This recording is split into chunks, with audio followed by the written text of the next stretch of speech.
हम मिक्की यादव अहाँ समस्त मिथिलावासी के प्रणाम करै छी। आइ हम एकटा बहुत सुंदर शिव चर्चा गीत लऽ कऽ आयल छी। अहाँ सब पूरा गीत जरूर सुनब। नीक लागत तऽ लाइक शेयर सब्सक्राइब कऽ देबै। दियरा जरबला है शिशिया मंदिरबा के लई जोर। दियरा जरबला है शिशिया मंदिरबा के लई जोर। कौने कारणमा है शिशिया चरचबा देला तू छोर। कौने कारणमा है शिशिया चरचबा देला तू छोर। दियरा जरबला है शिशिया मंदिरबा के लई जोर। दियरा जरबला है शिशिया मंदिरबा के लई जोर। कौने कारणमा है शिशिया चरचबा देला तू छोर। कौने कारणमा है शिशिया चरचबा देला तू छोर। सासु ननदिया हो शिव गुरु बोलिया बोलै छै कु बोल। सासु ननदिया है शिव गुरु बोलिया बोलै छै कु बोल। एही रे कारणमा है शिव गुरु चरचा देलियै छोर।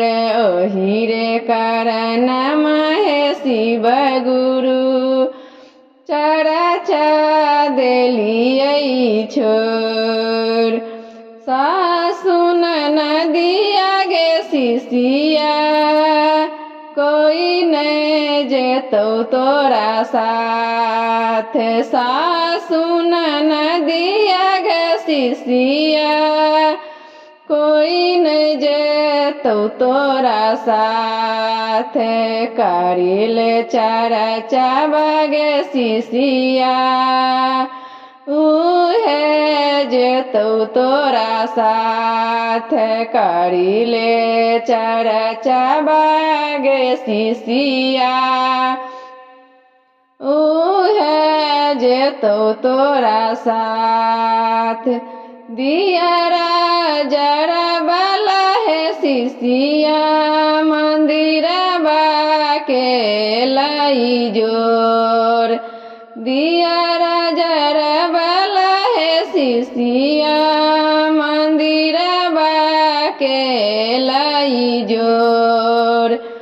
कौने कारणमा है शिशिया चरचबा देला तू छोर। कौने कारणमा है शिशिया चरचबा देला तू छोर। गोतनी भैंसुरबा है शिव गुरु बोलिया बोलै कु बोल। गोतनी भैंसुरबा है शिव गुरु बोलिया बोलै कु बोल। ताहि रे कारणमा है शिव गुरु चरचा देलियै छोर। ताहि रे कारणमा है शिव गुरु चरचा देलियै छोर। गोतनी भैंसुरबा गे शिशिया कोई नहीं देतौ काम। गोतनी भैंसुरबा गे शिशिया कोई नहीं देतौ काम।